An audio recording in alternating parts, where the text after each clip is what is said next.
Hey guys, ഞാൻ എന്തൊക്കെ ഈ ഒരു സ്മാർട്ട് ഫോണിനെ പറ്റി പറഞ്ഞു കഴിഞ്ഞാലും ഇക്കൊല്ലം ഇന്ത്യയിൽ ഏറ്റവും കൂടുതൽ വിറ്റ് പോകാൻ പോകുന്നതും ഈ സ്മാർട്ട് ഫോൺ ആയിരിക്കും. Samsung Galaxy A36 5G. നിങ്ങളൊന്ന് ആലോചിച്ച് നോക്കുക, ഇന്ത്യയിൽ മാത്രം സാംസങ്ങിന്റെ A സീരീസ് മേടിച്ചേക്കുന്ന ഏകദേശം 89 മില്യൺ യൂസേഴ്സ് ആണ്. 89 മില്യൺ. അത്രമാത്രം എന്താണ് ഈ ഒരു സ്മാർട്ട് ഫോണിലുള്ളത്?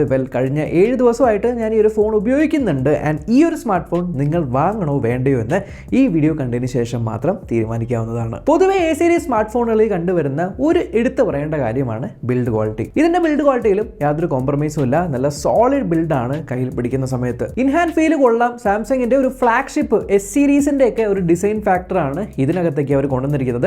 ആൻഡ് ബാക്ക് സൈഡ് കണ്ടു കഴിഞ്ഞാൽ നമുക്കത് ഈ ഒരു തിളങ്ങുന്ന ടൈപ്പാണ് ഈ ഒരു ലാവൻഡർ കളറിൽ വന്നിരിക്കുന്നതിന് ഓസം ലാവൻഡർ എന്നാണ് പറയുന്നത്. വെയിലൊക്കെ അടിച്ചു കഴിയുമ്പോൾ നമുക്ക് ഒരു CD-ന്റെ ഒക്കെ ബാക്ക് സൈഡിൽ വരുന്ന ഒരു റിഫ്ലക്ഷനിൽ അതേപോലെയൊക്കെ കാണും. ഇതിന് മുന്നേ പണ്ട് സാംസങ് ഒരു ഫ്ലാഗ്ഷിപ്പ് ഫോൺ ഇതേപോലത്തെ ഒരു ബാക്ക് വെച്ച് ഇറക്കിയിട്ടുണ്ടായി. അതേതാണെന്ന് അറിയാമെങ്കിൽ ജസ്റ്റ് ഒന്ന് കമന്റ് ചെയ്യുക. നോക്കി, ഇത് ഭയങ്കര സ്ലിം ആയിട്ടുള്ള സ്മാർട്ട് ഫോൺ ആണ്. 195 ഗ്രാമിന്റെ വെയിറ്റ് ആണ്. ബട്ട് ലാസ്റ്റ് ഇയറിനെ കമ്പയർ ചെയ്യുമ്പോൾ 14 ഗ്രാം ആണ് ഇതിനകത്തേക്ക് കുറച്ചിരിക്കുന്നത്. 14 ഗ്രാം കുറച്ചിട്ടും ഫോൺ ഇപ്പോഴും സ്ലിം ആണ്. ആൻഡ് ഇതിനകത്ത് ഇപ്പോഴും 5000 mAh ബാറ്ററി കൊടുത്തിട്ടുണ്ട്. പക്ഷേ ഇപ്രാവശ്യം ഒരു വ്യത്യസ്തതയ്ക്ക് വേണ്ടിയിട്ട് A സീരീസിലുള്ള ക്യാമറ മോഡ്യൂൾ മാറ്റിയിട്ടുണ്ട്. ഇപ്പോൾ ഇങ്ങനെയാണ് വരുന്നത്. ഇതിനെ അവർ ഫ്ലോട്ടിംഗ് ക്യാമറ ഐലൻഡ് എന്നാണ് വിളിക്കുന്നത്. കാരണം സൈഡിൽ നിന്നൊക്കെ നോക്കിക്കഴിഞ്ഞാൽ ഈ ഒരു ബാക്ക് പാനലിൽ നിന്ന് കുറച്ചൊന്ന് ഫ്ലോട്ട് ചെയ്ത് നിൽക്കുന്ന പോലത്തെ ഒരു ഫീല് കാണുന്നുണ്ട്. സോ മേ ബി ഇനി ഇതായിരിക്കാം A സീരീസിന്റെ ഇനി തൊട്ടുള്ള സിഗ്നേച്ചർ ഡിസൈൻ. മുന്നിൽ താഴെയായിട്ട് in display finger print scanner വരുന്നുണ്ട്. ആൻഡ് അത്യാവശ്യം ഫാസ്റ്റ് ആണ്. ഇതിന്റെ പ്ലേസ്മെന്റും എനിക്ക് അത്ര ബുദ്ധിമുട്ടായിട്ട് തോന്നിയില്ല. കൺവീനിയന്റ് ആയിട്ടാണ് വെച്ചിരിക്കുന്നത്. കാരണം നോർമലി ഇപ്പോൾ കാണുന്ന കുറച്ചുകൂടെ താഴെയായിരിക്കും. എന്നെ പോലെ വലിയ തമ്പുള്ളവർക്കൊക്കെ അത് എത്തിപ്പെടാൻ കുറച്ച് ബുദ്ധിമുട്ടായിരിക്കും. This is convenient. താഴെയായിട്ട് നിങ്ങൾക്ക് സിം ട്രേ വരുന്നുണ്ട്. ഇത് ഹൈബ്രിഡ് സ്ലോട്ടുള്ള ഇത് ഡ്യുവൽ നാനോ സിം ഇടാൻ പറ്റുന്ന സ്ലോട്ടാണ്. SD കാർഡ് ഇടാനായിട്ട് പറ്റില്ല. ആൻഡ് യെസ്, ഈ ഒരു ബിൽഡ് ക്വാളിറ്റി വരുമ്പോൾ തന്നെ നമുക്ക് പ്രതീക്ഷിക്കാവുന്ന കാര്യമാണ് IP റേറ്റിംഗ്. ഇതിനകത്ത് IP67 dust and water resistance rating ആണ് വന്നിരിക്കുന്നത്. ആൻഡ് IP67 എന്ന് പറയുമ്പോൾ അത്യാവശ്യം നല്ല ഡ്യൂറബിൾ ആണ്, ഡസ്റ്റ് റെസിസ്റ്റന്റ് ആണ്. ഈവൻ നിങ്ങൾക്ക് ഇത് വെള്ളത്തിനകത്ത് മുക്കുമ്പോഴൊന്നും യാതൊരു പ്രശ്നവും വരുന്നില്ല. ഒരു ഇൻട്രസ്റ്റിംഗ് കാര്യം ഞാൻ ശ്രദ്ധിച്ചത്, ഈ ഒരു സ്മാർട്ട് ഫോണിന്റെ താഴെയായിട്ട് കണ്ടില്ലേ, നിങ്ങൾക്ക് 2 മൈക്രോഫോൺസ് വരുന്നുണ്ട്. ഈ സ്മാർട്ട് ഫോണിന്റെ മുകളിലായിട്ടും നിങ്ങൾക്ക് 2 മൈക്രോഫോൺസ് വരുന്നുണ്ട്. കോൾ ചെയ്യുന്ന സമയത്ത് അത്യാവശ്യം നല്ലപോലെ നമ്മുടെ വോയിസ് മാത്രമായിട്ട് ബാക്ക്ഗ്രൗണ്ട് നോയ്സിൽ നിന്ന് സെപ്പറേറ്റ് ചെയ്യാൻ പറ്റുന്നുണ്ട്.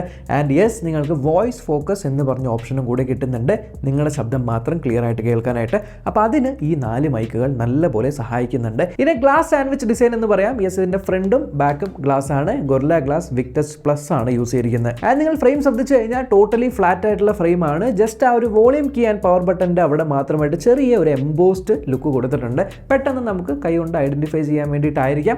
എന്നാലും ഓവറോൾ എനിക്ക് ഇതിന്റെ ഡിസൈൻ ഇഷ്ടമായി. 6.7 ഇഞ്ചിന്റെ ഫുൾ HD പ്ലസ് ആയിട്ടുള്ള super AMOLED display. And as usual സാംസങ്ങിന്റെ ഡിസ്പ്ലേ ആണ്, ഒന്നും തന്നെ പറയാനില്ല. ഡയറക്റ്റ് സൺലൈറ്റിന്റെ അടിയിൽ കൊണ്ടുവരുമ്പോൾ പോലും വിസിബിലിറ്റിക്ക് ഒന്നും യാതൊരു പ്രശ്നമില്ല. ആൻഡ് ഈ ഡിസ്പ്ലേ HDR സപ്പോർട്ട് ചെയ്യുന്നുണ്ട്. യൂട്യൂബിലൊക്കെ HDR 4K നിങ്ങൾ ഇട്ട് കാണുമ്പോൾ പോലും സ്റ്റട്ടർ, ലാഗ് അങ്ങനത്തെ കാര്യങ്ങളൊന്നും തന്നെ അനുഭവിച്ചില്ല. നല്ല വിവിഡ് ആയിട്ടുള്ള പഞ്ചി ആയിട്ടുള്ള ഒരു ഡിസ്പ്ലേ ആണ് ഇതിനകത്ത് വന്നിരിക്കുന്നത്. ആൻഡ് ബെസൽസ് നോക്കിക്കഴിഞ്ഞാൽ യെസ്, ഓൾമോസ്റ്റ് ബെസൽസ് എല്ലാം ഈക്വൽ തന്നെയാണ്. മുകളിലത്തെ 3 സൈഡിലും താഴെ ചെറുതായിട്ട് ഒരു ചിഹ്നമുണ്ട്. ബട്ട് ഓവറോൾ ലാസ്റ്റ് ഇയറിലെ A35 വെച്ച് കമ്പയർ ചെയ്യുമ്പോൾ സ്ലിമ്മർ ആയിട്ടുള്ള ബെസൽസ് ആണ് വന്നിരിക്കുന്നത്. ആൻഡ് ഡിസ്പ്ലേക്ക് definitely I can say 5 out of 5 തന്നെ കൊടുക്കാം. But coming to performance, yes, last ഇയറിനേക്കാളും ഞാൻ പറഞ്ഞ ആ ഒരു മേജർ ചിപ്സെറ്റ് ചേഞ്ച് എന്ന് പറയുന്നത് എക്സിനോസിൽ നിന്നും അവർ തിരിച്ച് സ്നാപ്ഡ്രാഗണിലാണ് ഇതിനകത്തേക്ക് വന്നിരിക്കുന്നത്. സ്നാപ്ഡ്രാഗൺ 6 Gen 3 ചിപ്സെറ്റ് ആണ്. ഒബ്വിയസ്ലി AnTuTu സ്കോർസ് റൺ ചെയ്ത് നോക്കി. ഏകദേശം 6.5 lakhs-ഓളം ഇതിന്റെ AnTuTu സ്കോർ വരുന്നുണ്ട്. 2 lakhs-ഓളം GPU സ്കോറും വരുന്നുണ്ട്. ഏകദേശം 63,000-ഓളം ഇതിന്റെ സ്റ്റോറേജ് സ്കോറും വരുന്നുണ്ട്. സോ യെസ്, A36 വരുന്നത് UFS 2.2 സ്റ്റോറേജിലാണ്. പക്ഷേ ഇപ്രാവശ്യം സാംസങ് അവരുടെ തുറുപ്പ് ചീട്ട് ഇറക്കി ഇതിനകത്ത് One UI 7 ആണ് ഔട്ട് ഓഫ് ദി ബോക്സ് വരുന്നത്, Android 15 ബേസ് ചെയ്തിട്ട്. ആൻഡ് യെസ്, നിങ്ങൾക്ക് അറിയാമായിരിക്കും, ഓൾറെഡി നിങ്ങൾ കണ്ടു കാണും, One UI 7ന്റെ ഒപ്റ്റിമൈസേഷൻ. എനിക്ക് തോന്നുന്നു ഇന്നേ വരെ സാംസങ് ഇറക്കിയിരിക്കുന്ന OS-ൽ വെച്ച് one of the best optimised software തന്നെയാണ് One UI 7. കാരണം ഞാൻ പറയുന്നത്, ഇത് യൂസ് ചെയ്യുമ്പോൾ ആ ഒരു സ്നാപ്പിനെസ്, സ്മൂത്ത്നെസ്, ഇതിനകത്തുള്ള ആ ഒരു ആനിമേഷൻസ്, ഇതെല്ലാം അത്യാവശ്യം ഒരു ഫ്ലാഗ്ഷിപ്പ് ലെവൽ സ്മാർട്ട് ഫോൺ ഉപയോഗിക്കുന്നത് പോലെയുള്ളൊരു ഫീലാണ് കൊണ്ടുവരുന്നത്. ആൻഡ് അതിന് വലിയൊരു പങ്ക് ഈ ഒരു സാംസങ്ങിന്റെ One UI 7 തന്നെയാണ് വഹിക്കുന്നത്. യെസ്, ആപ്പ് ഓപ്പൺ ചെയ്യുമ്പോഴും ക്ലോസ് ചെയ്യുമ്പോൾ ആ ഒരു പുതിയ ആനിമേഷൻസ് ആൻഡ് പുതിയ കളർഫുൾ ആയിട്ടുള്ള ഐക്കൺസ് വന്നിട്ടുണ്ട്. വിഡ്ജറ്റ്സ് എല്ലാം നമ്മൾ റീസൈസ് ചെയ്യുന്ന സമയത്ത് അഡാപ്റ്റീവ് ആയിട്ട് അത് മാറുന്നുണ്ട്. ഈവൻ പുതിയ ലോക്ക് സ്ക്രീൻ സ്റ്റൈൽസ് വന്നിട്ടുണ്ട്, പുതിയ നോട്ടിഫിക്കേഷൻ പാനൽ വന്നിട്ടുണ്ട്, പുതിയ കൺട്രോൾ സെൻറ്റർ വന്നിട്ടുണ്ട്, റീസെൻറ്റ് സ്ക്രീൻ വന്നിട്ടുണ്ട്, പുതിയ സെറ്റിംഗ് സ്ക്രീൻ വന്നിട്ടുണ്ട്. ഇത്തരത്തിൽ നമ്മൾ S സീരീസിൽ, ഫ്ലാഗ്ഷിപ്പ് സീരീസിൽ കണ്ട ഒട്ടുമിക്ക എല്ലാ ഫീച്ചേഴ്സ്, ഈവൻ നൗ ബാർ വരെയും വന്നിട്ടുണ്ട്.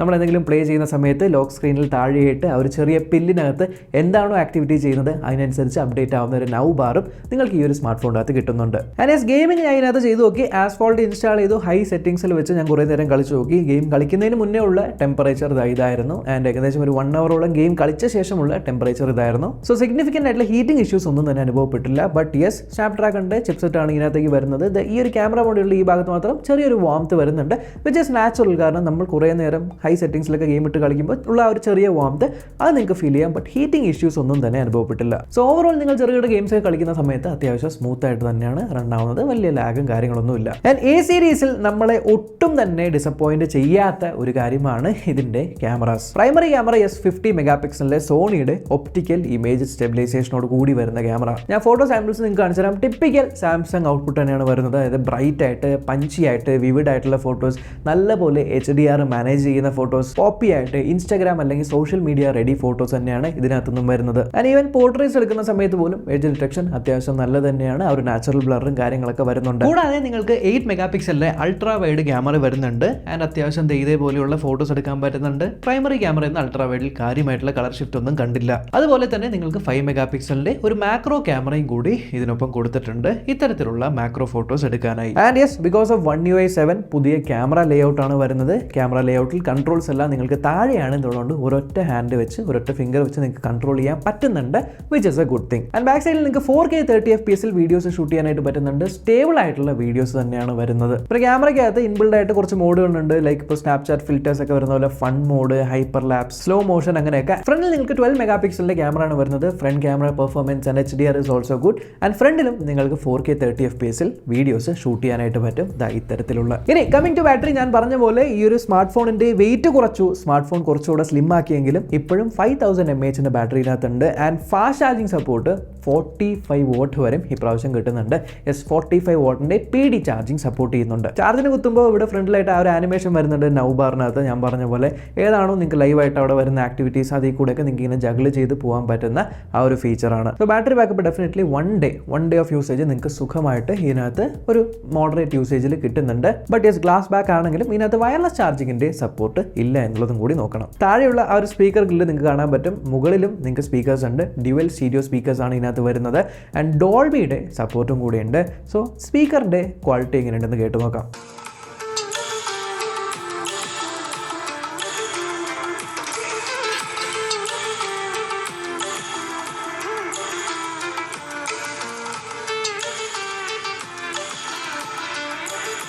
സോ ഡോൾബി അറ്റ്മോസും കാര്യങ്ങളൊക്കെ ഉള്ളതുകൊണ്ട് തന്നെ സ്പീക്കറിന് ക്വാളിറ്റി ക്രിസ്പാണ്. ലേശം ബേസും കാര്യങ്ങളൊക്കെ നമുക്ക് ഫീൽ ചെയ്യുന്നുണ്ട്. ഡിവൈസിനകത്ത് ഡ്യുവൽ 5G സപ്പോർട്ട് ചെയ്യുന്നുണ്ട്. VONRന്റെ സപ്പോർട്ട് വരുന്നുണ്ട്. ആൻഡ് കോൾ ചെയ്യുമ്പോഴും നെറ്റ് യൂസ് ചെയ്യുമ്പോഴൊക്കെ എനിക്ക് നെറ്റ്വർക്ക് ഇഷ്യൂസ് ഒന്നും ഫേസ് ചെയ്തില്ല. കോൾ ഡ്രോപ്സും കാര്യങ്ങളൊന്നുമില്ല. അത്യാവശ്യം നല്ല റേഞ്ച് കിട്ടുന്നുണ്ട്. ഓവറോൾ നെറ്റ്വർക്കിന്റെ കണക്ടിവിറ്റി, ഈവൻ വൈഫൈ ആയിക്കോട്ടെ ബ്ലൂടൂത്ത് ആയിക്കോട്ടെ, യാതൊരു പ്രശ്നവും എനിക്ക് തോന്നിയിട്ടില്ല. ആൻഡ് ഞാൻ പറഞ്ഞ പോലെ കോൾ ചെയ്യുന്ന സമയത്ത് നിങ്ങൾക്ക് വോയിസ് ഫോക്കസ് പോലെയുള്ള നിങ്ങളുടെ വോയിസ് മാത്രം ഐസൊലേറ്റ് ചെയ്യുന്ന ഫീച്ചേഴ്സും ഉണ്ട്. അലോങ് വിത്ത് ദാറ്റ് നിങ്ങൾക്ക് Wi-Fi 6ന്റെ ഓപ്ഷൻ വരുന്നുണ്ട്. ബ്ലൂടൂത്ത് 5.4ന്റെ വെർഷൻ ആണ്. ആൻഡ് യെസ് NFC അഥവാ ടാപ്പ് ആൻഡ് പേന്റെ സപ്പോർട്ട് ഈ ഒരു ഡിവൈസിലുണ്ട്. ഇനി സോഫ്റ്റ്വെയർ സൈഡിൽ ഞാൻ പറഞ്ഞു One UI 7 ആണ് Android 15 ബേസ് ചെയ്തിട്ട്.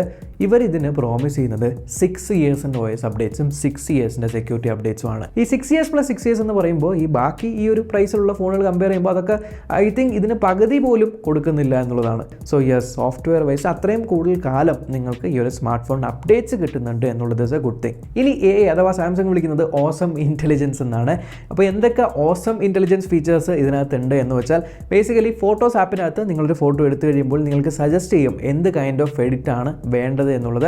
അപ്പോൾ അത്തരത്തിലുള്ള എഡിറ്റ് സജഷൻസ് വരുന്നുണ്ട്. ഒരു ഫോട്ടോ എടുത്തിട്ട് ഒബ്ജക്റ്റ് ഇറൈസർ നമ്മൾ നോക്കുവാണെങ്കിൽ ഓട്ടോമാറ്റിക്കലി എന്താണ് അവിടെ ഇറൈസ് ചെയ്യാനുള്ളത് എന്ന് നമ്മൾക്ക് കണ്ടുപിടിച്ച് തരികയും അത് ഇറൈസ് ചെയ്യുകയും ചെയ്യും. പിന്നെ ഫ്ലാഗ്ഷിപ്പ് ഫോണുകളിൽ കണ്ടുവരുന്ന പോലെ തന്നെ സൈഡിൽ നിന്നൊരു ബാർ നമ്മളിങ്ങനെ സ്വൈപ്പ് ചെയ്ത് കഴിഞ്ഞാൽ നിങ്ങൾക്ക് AI സെലക്ട് കിട്ടുന്നുണ്ട്. AI സെലക്ട് ഉപയോഗിച്ച് നിങ്ങൾക്ക് ആ ഒരു സ്ക്രീനിലുള്ള സ്പെസിഫിക് ഭാഗം ക്രോപ്പ് ചെയ്യാനായിട്ട്, അതിൽ നിന്ന് ജിഫ് ഉണ്ടാക്കാനായിട്ട് അല്ലെങ്കിൽ ടെക്സ്റ്റ് സെലക്ട് ചെയ്യാനായിട്ട്, അതിൽ നിന്ന് ഒരു ലൊക്കേഷനിലേക്ക് പോകാനായിട്ട് അത്തരത്തിലുള്ള പരിപാടികളൊക്കെ ഇതിനകത്ത് ചെയ്യാൻ പറ്റുന്നുണ്ട്. പിന്നെ അതേപോലെ ഗൂഗിളിൻ്റെ circle to search feature, yes നമ്മൾ ടാപ്പ് ആൻഡ് ഹോൾഡ് ചെയ്ത് കഴിഞ്ഞാൽ നിങ്ങൾക്ക് ഇങ്ങനെ സർക്കിൾ ചെയ്ത് സെർച്ച് ചെയ്യാൻ പറ്റുന്ന ഫീച്ചർ ഇതിനകത്തുണ്ട്. പിന്നെ നമ്മുടെ power button press and hold ചെയ്ത് കഴിഞ്ഞാൽ നമ്മൾക്ക് ഗൂഗിളിൻ്റെ ജെമിനയും ഇതിനകത്ത് ഇൻറ്റഗ്രേറ്റഡ് ആണ്. നമ്മൾ സെറ്റിംഗ്സിനകത്ത് അഡ്വാൻസ്ഡ് ഫീച്ചേഴ്സിനകത്ത് പോയി കഴിഞ്ഞാൽ ഇൻ്റലിജൻറ്റ് ഫീച്ചേഴ്സിനകത്ത് നിങ്ങൾക്ക് ഇതിനകത്ത് എന്തൊക്കെ AI ഫീച്ചേഴ്സ് ആണ് ലഭിക്കുന്നത് എന്നുള്ളത് നമുക്ക് കാണാനായിട്ട് പറ്റും. ഈവൻ ചില വെബ്സൈറ്റുകളെല്ലാം നിങ്ങൾക്ക് വേണ്ടി വായിച്ച് കേൾപ്പിച്ച് തരുന്ന ഒരു സംഭവമുണ്ട്. സോ ഈ വക ഓസം ഇൻ്റലിജൻസ് അഥവാ AI പരിപാടികളൊക്കെ ഈ ഒരു സ്മാർട്ട് ഫോണിൻ്റെ അകത്ത് വരുന്നുണ്ട്. ആൻഡ് യെസ്, ഇത് ഗുഡ് ലോക്ക് സപ്പോർട്ട് ചെയ്യുന്നുണ്ട്. ഗുഡ് ലോക്ക് നിങ്ങൾക്ക് ഇൻസ്റ്റാൾ ചെയ്യാവുന്നതാണ്. ഗുഡ് ലോക്കിൽ ചില ലിമിറ്റഡ് ആയിട്ടുള്ള മോഡ്യൂൾസ് എല്ലാം ഇതിനകത്ത് ഇൻസ്റ്റാൾ ചെയ്ത് യൂസ് ചെയ്യാനും പറ്റുന്നുണ്ട്.